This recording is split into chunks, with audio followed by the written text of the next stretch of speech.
Hi, I'm Eric. This is the Longbox Review comic book podcast, and welcome to the December 2025 Reading Pile episode. This is where I briefly discuss some of the comic books I read during that month, which numbered 95, the highest count of any month in 2025. This makes the total comic books I read in 2025 to be 847, nearly 150 more than my goal. And side note, I could have made it to 850, but I got distracted with the New Year's Eve ball drop on TV. I realized like 5 minutes before the ball drop, I should have read some more. Anyway, I am very happy that I was able to do Reading Pile reviews for each month this year, even though I had to combine two of them because of my move to Vancouver. I had tried to do that the year prior and failed. So this is this was a nice checkbox click for me, if you will, that I did it. Will I continue to do the same in 2026? Keep listening. I have some additional feedback from Travis regarding the September-October Reading Pile episode. Regarding Love Everlasting, he said, almost couldn't get through those last issues. It just drug on and on. To which, to Travis, I say, I think I understand what you're saying, but I just don't agree. I didn't feel like it was dragging on at all. It's just adding to the world and expanding the characters and whatnot. So I enjoyed it. He also said The Deviant is so much smarter than a slasher book, because I think I mentioned something about not enjoying slasher films and whatnot. Look forward to your thoughts on the second half, he said. And I'll just say, I enjoyed it. I did talk about the first volume of The Deviant in the Christmas Gab Bag with George from Meanwhile at the podcast, and I teased that I would maybe talk about that next year, but I don't think I'll do that. But we'll see. Come take a listen to Campus Comics Cast. Releasing twice a month, Mike, Scott, and Shad get together to talk about anything and everything in the comic book industry. They'll browse the latest previews in the Lunar Next Phase catalogs to highlight the upcoming comics that excite them the most, and they'll even review a few comics. On top of that, you'll get show segments like The First Five, where they discuss the first 5 appearances of a character or event. And then, of course, is the CLZ Shake, in which one or more of the hosts will shake the CLZ app on their phone and then talk about whichever random comic from their collection pops up. Campus Comics Cast. Find it now on Apple Podcasts, Amazon Music, Spotify, or wherever you get your podcasts.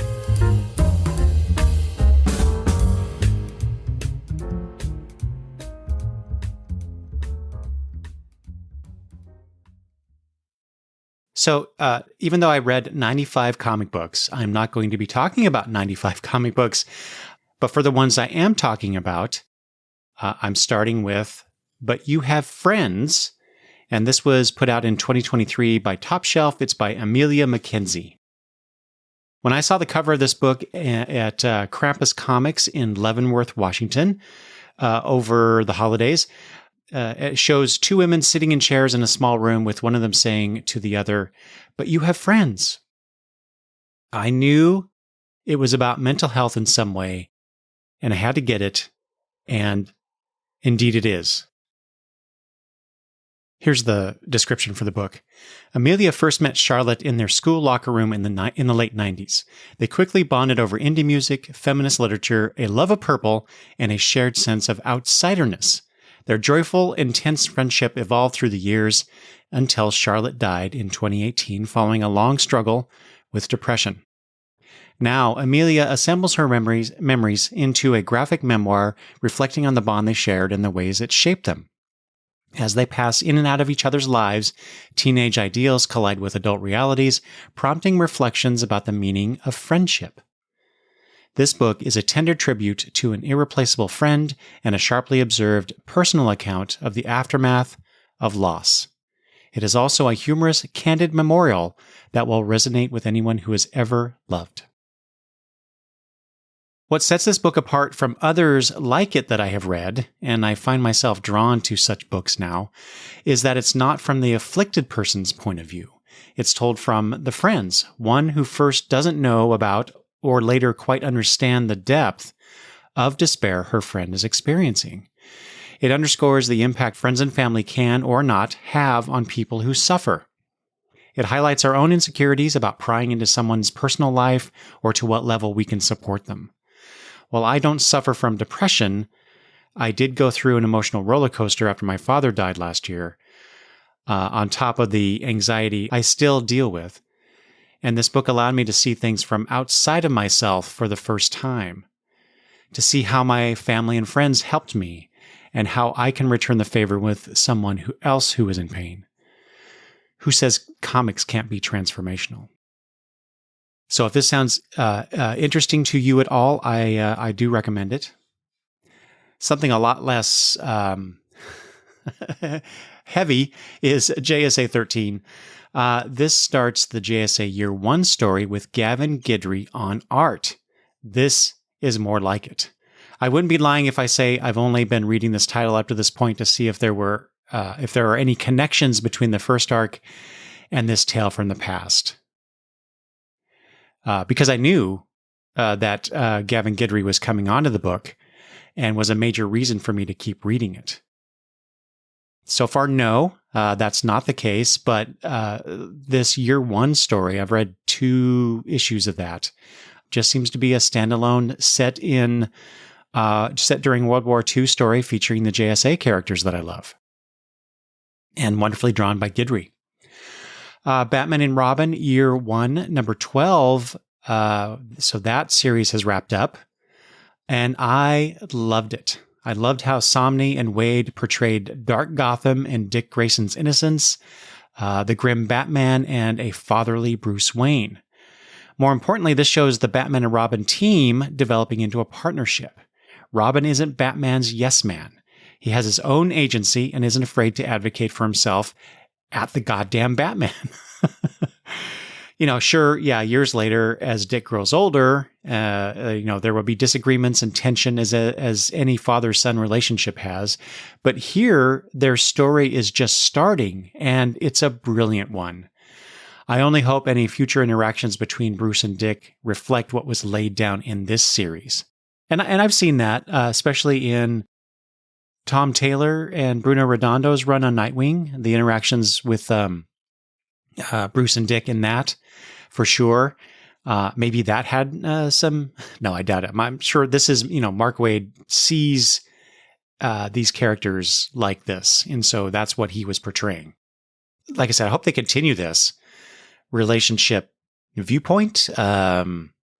Not sure what word I'm trying to think of here. Instead of always going back to the whole Batman is right, everybody else is wrong, and Dick gets frustrated, but then they work it out. It's just I know comics, especially superhero comics, are cyclical, and we always get those same kind of stories coming back and coming back and coming back. But I would hope that they would come from a unified or a single point of history instead of things have always been tense between them, or I don't know. Just I like this starting point of their adventures, and they're not going to do this, but I would love to see a Batman and Robin Year 2. Anyway, I just love this. Another issue I loved was Lazarus Fallen number 6, because there were 2 jaw-dropping moments in this last issue of the first arc. And originally, when I was preparing my notes, I was going to say something about having to wait for them to come back from their break. Well, in the meantime, Greg Rucka released in his newsletter that the artist has suffered a mild stroke, I believe is what it was, and he's recovering.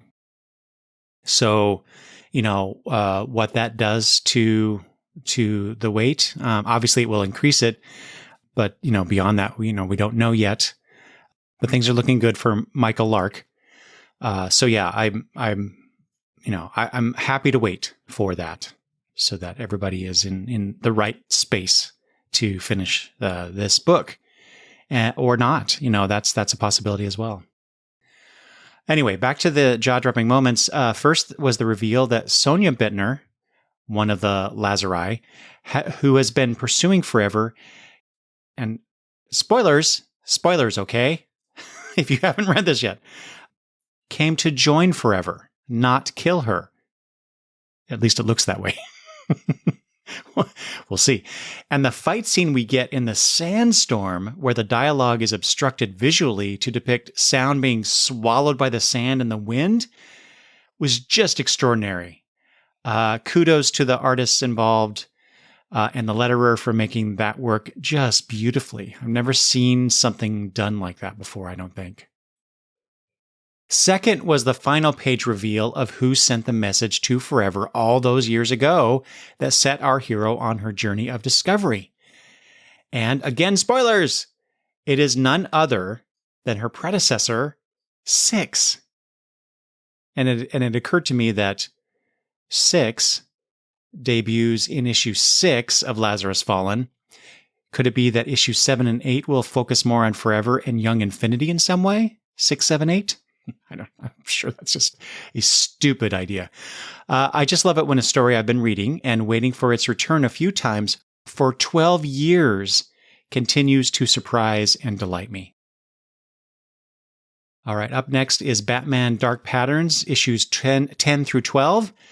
After being lukewarm about the third part of this series, we end with a bang and are shown that it's all connected, which I didn't get that in the last 3 issues. This series was all around good Batman comics, superbly illustrated by Hayden Sherman. Since these stories were set in the first year or two, I think, of his crime-fighting career, it's just early. I think it just says that it's early in his career. They could easily do another series after Robin joins him. Though after having just done Batman and Robin Year 1, I doubt they would. Or just more early Batman solving mystery tales. And none of that nonsense of, him being a superhero type. Well, not nonsense. I like that too. But, I really enjoyed seeing Batman trying to solve a mystery or mysteries and, help Gothamites. If they don't put this out annually, a Dark Patterns 2 and 3 or whatever, DC, I think, is just leaving money on the table.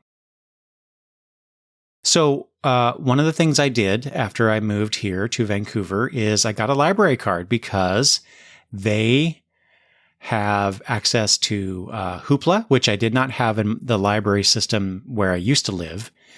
And I wanted to check that out. And while I was there getting my library card, I checked out a few books. One of which is this next book that I want to talk about called Potter's Field. This was put out by Boom in 2009. So it's an old book. This collected issues 1 through 3 that were actually published originally in 2007, and the Stone Cold one-shot from 2009. This is by Mark Waid, Paul Azaceta, Nick Filardi, Ed Dukeshire, Marshall Dillon, and J.G. Jones as the cover artist. And I just, I was perusing the shelves, and there it was. In fact, I think it may have been one of the librarians had put it so that you could see the cover. And I saw that, and I saw Mark Waid. I'm like, what? I don't think I've ever heard of this, or I have completely forgotten about it. So, I had to try this. It's like, what is Mark Waid doing in the noir arena? So anyway, this is what this is about. Outside New York City is Potter's Field, where the unnamed dead are buried. Now, a mysterious man has taken it upon himself to name the unnamed in this cemetery. Using a network of underground operatives who don't know each other, he fights to save the unsaved and solve the mysteries of the unjustly slain. This gave me strong 80s detective show vibes, specifically the 1985 short-lived show Stingray, in which a mysterious man with a network of operatives helps people with their troubles. He's not technically a PI, and he doesn't do what he does for money. but he does extract favors from his clients when he needs to. That comparison aside, I quite enjoyed this miniseries of one-off stories, though there are recurring characters throughout the 3 issues. It's just so different from anything, like I said, I've read of Mark Waid's. Azaceda's and Filardi's art is sufficiently dark and moody, with thick lines and shadows and blues and blacks to give you that noir vibe. If I had a complaint, it's this. Our lead, who takes on the name John Doe, see what he did there, is too much of a cipher and a little too good at his job. It's satisfying in one sense because at the end of each issue, he's discovered the identity of the nameless dead, but how he survives what he endures along the way is a bit unbelievable, even for a comic book story, unless they're a superhero. And this is not a superhero universe in which this resides. Regardless, if this were ever to come back for more of John Doe's missions, I'd be there to read it. So if you miss that, I recommend you go check that out. All right, up next is the superior version of this, the DC Marvel Batman Deadpool special. I really enjoyed this issue so much more than the Marvel one. First of all, I got the Bruno Redondo Nightwing Wolverine cover just because it's Redondo and Nightwing. Second, the Batman Deadpool story was written by Grant effing Morrison and drawn by fan favorite and my favorite, Dan Mora. Third, the whole reason we're even getting a crossover between these disparate universes is that Marvel's Eternity and DC's Kismet hook up in a cosmic nightclub, evoking JLA Avengers, which I thought was just brilliant, just tying things to the past and moving forward with new team-ups. As far as the other offerings, we get a wonderful John Constantine and Doctor Strange story that also kind of mirrors the oddball pairing of Deadpool and Batman, respectively. They definitely followed the first story with the next best one, or maybe even, I should say, the best one in this special. Because I want a miniseries with Constantine and Strange in the future. Please, God, give me that. That was so good. Third in the lineup was a wonderfully drawn by Redondo Nightwing Wolverine team up that basically compares the two heroes more than anything else. But it was, it's heartwarming to the things that these two are thinking about each other and what they've gone through, respectively. The last two in the special were okay. There was a cutesy and zany Harley Quinn and Hulk team up, in quotes. more like Harley is, I don't know, doing stuff around the Hulk, who just is kind of there. I don't know. And finally, there was a Ms. Marvel meets Static story where, because they both inhabit the same area and they kind of, butt heads a little bit, but then they team up, a typical, Marvel style team up. Another of the books that I checked out at the library was CalExit from Black Mask. This is from 2018 by Matteo Pizzolo, Aman K. Noelpan, Tyler Boss, D. Cuniff, and Jim Campbell. So this is what this is about in case you haven't read this. What if a fascist, autocratic president took over the United States? This is 2018, remember. And what if that president lost California, the 6th largest economy on Earth, by nearly 2-1, a margin of almost 3.5 million votes? What if the day after that president took power, the largest mass demonstration in history occurred, and the state with the largest turnout was California? And then the following week, 2 of the largest international airports in the world, California's LAX and SFO, were blockaded by protesters. What if California refused to be ruled? The citizens of California struggled to seize power back from an autocratic government. The ongoing series tells the story of Jamil, a 25-year-old courier, aka smuggler, and Zora, a 27-year-old leader in the Pacific Coast Sister Cities resistance, who escaped together from a prison camp in occupied Los Angeles, where martial law has been in place for the past year, ever since America's demagogue president signed an executive order to deport all immigrants, 2018, remember, and California responded by proclaiming itself a sanctuary state. I swear, the people who write these descriptions sometimes really need to edit themselves more. Anyway, this premise is what made me want to read this series. But I had trouble obtaining the collected edition until my library visit. So I actually, when I saw this solicited, and I was going to wait for the collection, and then I never saw the collection. Obviously, they collected it, so I just missed it. But anyway, I got it. The series, as I was hinting at during that description, has been prescient, and I can see why. Large-scale illegal deportations are happening now. We have a wannabe autocratic president in the White House who clashes regularly with blue states like California. So that aside, I do really like Jamil in these first few issues of the series. And yes, I do want to read more if there are more available. I got to go find that out. But I liked Zora less so. He is easygoing and uses his charm to work his way through problems. She's supposedly valuable to the resistance, but all she wants to do is kill fascists, putting both their safety and the resistance in jeopardy. So I'm not sure why they put so much importance on her, but I guess that's for future issues. Beyond the intriguing premise, Nwalpan's facial emoting is superb, as is Boss's coloring. So I really enjoyed that. And here is the third book that I checked out from the library, Murder Falcon from Image 2019 by Daniel Warren Johnson, Mike Spicer, and Russ Wooten.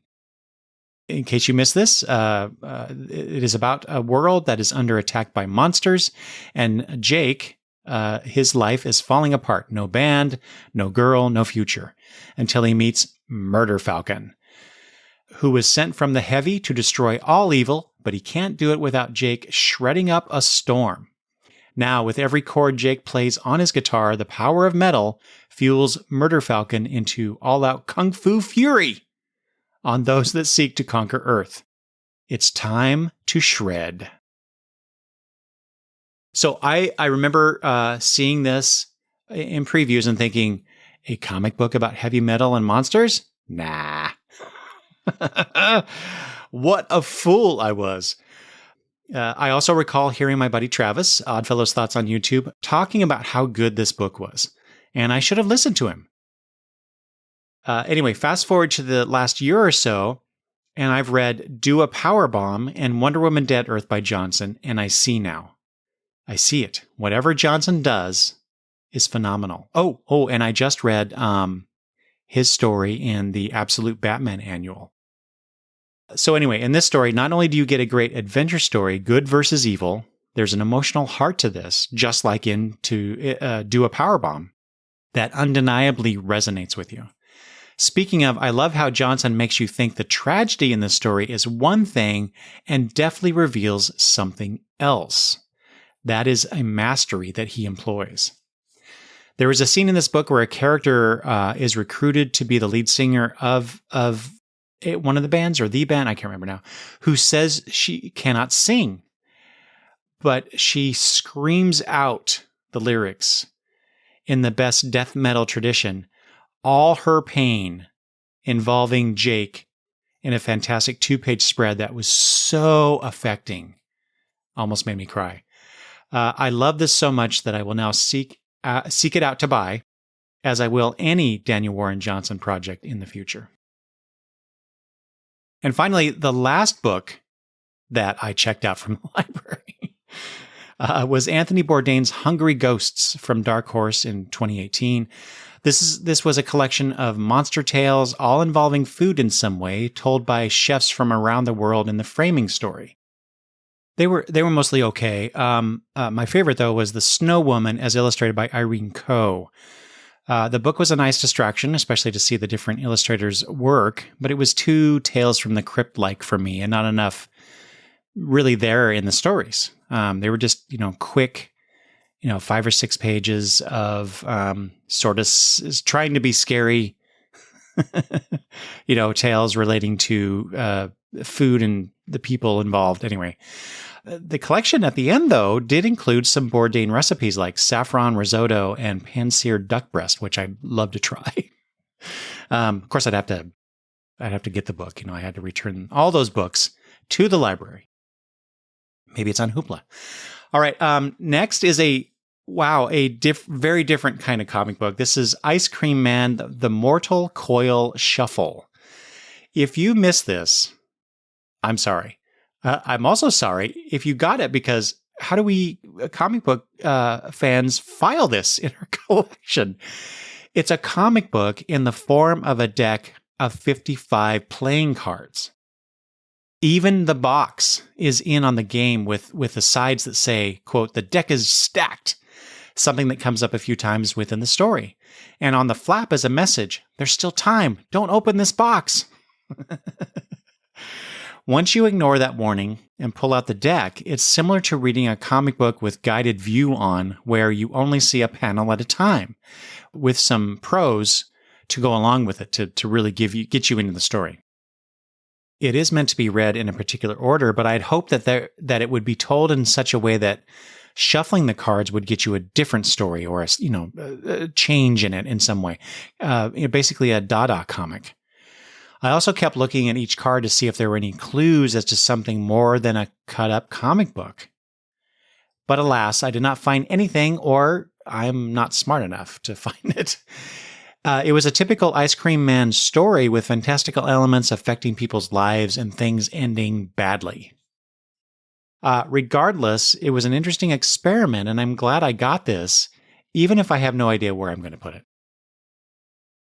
I do know where I'm going to put this one, because it's the Redcoat Volume 2, issues 8 through 14. I was really looking forward to reading this next set of issues, and Volume 2 did not disappoint. We meet another, shall we say, mythic character in Johnny Appleseed, who befriends our hero, Simon Pure. Then Simon is smitten with Annie Oakley, who, like Johnny, attempts to set Simon on a more altruistic path. That was kind of the theme of of this whole volume, actually. But the meat of these issues has to do with Simon's encounter with the Northerner, a time traveler trying to keep the South from winning the Civil War. I still find this series very charming, which has a lot to do with Brian Hitch's art. I do hope they limit the number of times they do team-ups with historical figures like this in the next round I'll read. They're fun, and seeing Simon on his heels the entire time he's around Dolly Madison was a hoot. But do this too many times and they risk losing sight of Simon's story, which I kind of felt they did. But then again, maybe I'm putting too much importance on this, because they jump around all the time in the timeline of Simon's story.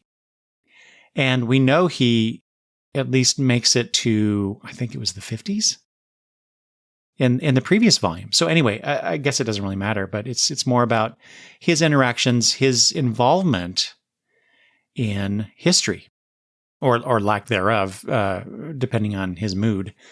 But anyway, this is one of my favorite books to read every time one comes out. So, and then it looks like, this is the penultimate issue that I'll be talking about. Trigger Warning. It was a one-shot from Terry Moore. The cover calls this a Strangers in Paradise story, and Mr. Moore has hit on something here, I think. Take your most popular and enduring creation and issue small stories like this, reimagining them in a different setting. In this case, it's Kachu meeting Francine for the first time in the Old West. It's cute and fun and opens up a myriad of possibilities, provided it's not the same meet-cute plot that we get here. But, it's Terry Moore illustrating Kachu and Francine and all of the other characters with a bit of his, shall we say, slapstick comedy, I guess, maybe, that he seems to enjoy. It seems out of place to me, but, whatever. And now, how fitting that the last comic book I read in 2025 was The Last Book You'll Ever Read. This is issues 1 through 8, put out by Vault in 2022. This is by Colin Bunn, Leela Lees, Vladimir Popov, and Jim Campbell. I was so looking forward to this because I like stories about writers and writing, and the synopsis reminded me of the movie In the Mouth of Madness. Having read this, it seems like this was writer Bunn's take on that movie, with a love, or is it lust, story thrown in for good measure. And so this is what the back of the book blurb is. It says, civilization is a lie. Hidden deep in our genes is the truth, and it is slowly clawing its way to the surface. Olivia Cade knows the truth, and she has become the prophet of the coming collapse. Her book, Satyr, is an international bestseller, and it is being blamed for acts of senseless violence and bloodshed all over the world. Olivia's own life is in danger from those who have read her work. Determined to conduct a book tour, she hires security professional Connor Wilson to act as her bodyguard.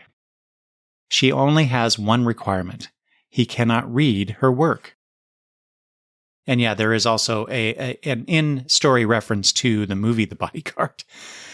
But it's messy, both in terms of the storytelling on the page and some of the plot points, I felt. I thought it was a bit bloated and in need of some additional editing. For example, the heroine, Olivia, tells Connor that he must not read her book, like I said, but he stands nearby when she reads it aloud to an audience.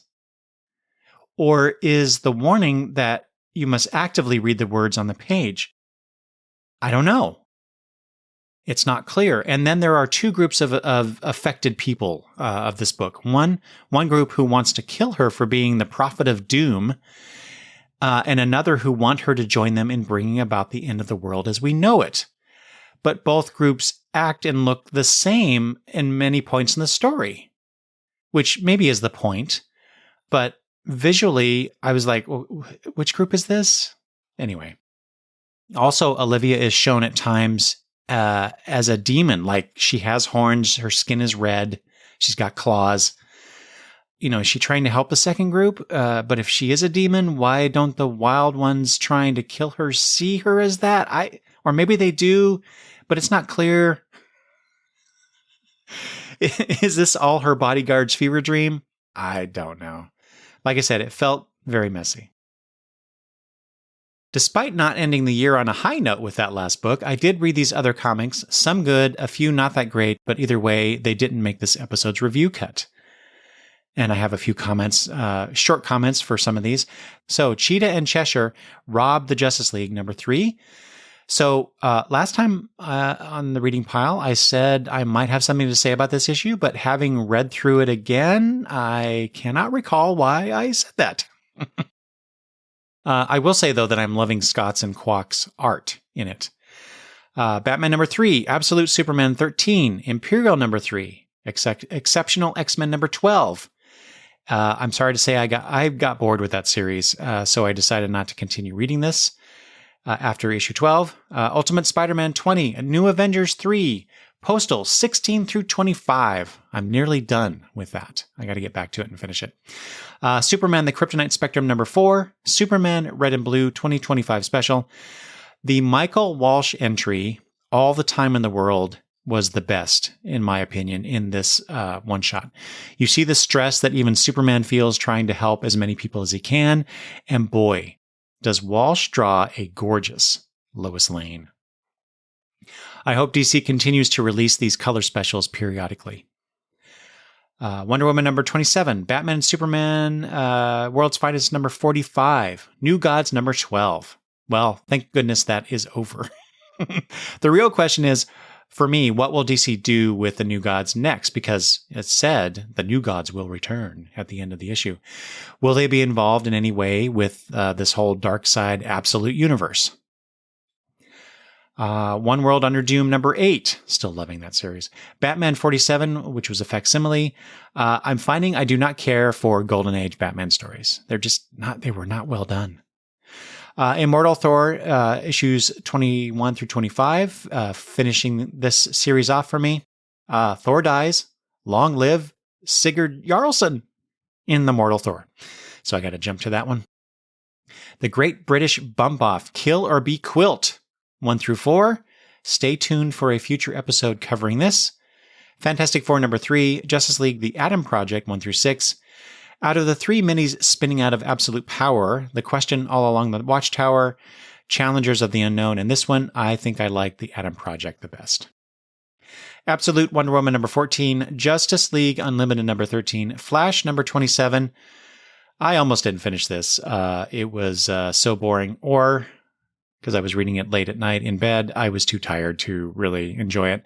And I wanted to read it for the Omega Legion appearance. And I'm finding these Omega Legion appearances to be a bit one note. And I was hoping for more out of those characters. From Image, the Gray Lady one-shot, this was another messy comic. I felt, though the Sixth Sense-like surprise was a bit unexpected. Giant Size Criminal one-shot. We get a new Ricky Lawless story right before the TV series debut-ish. I mean, I don't think they've actually announced when that is coming. Ice Cream Man issues 17 through 20. Always good. But yeah, I didn't really have much to say about it. And finally, Wonder Woman issues 13 and 14. This is the 1980s George Perez helmed one. And I read those to keep up with Sean Ross's Peacebound and Down, a Wonder Woman podcast. So if you have any feedback about the comics I read this month, whether or not I talked about them, please send me an email at longboxreview@gmail.com. Leave voicemail or text me at 208-953-1841. Please send me some stuff. Like I said before, I'd really like to do a feedback episode, answering your questions or just reading your comments, either way. Or you can converse with me via social media at Longbox Review. Don't forget that you can buy Longbox Review merch at my TeePublic store. Thanks for listening, and I will talk to you later. Bye-bye.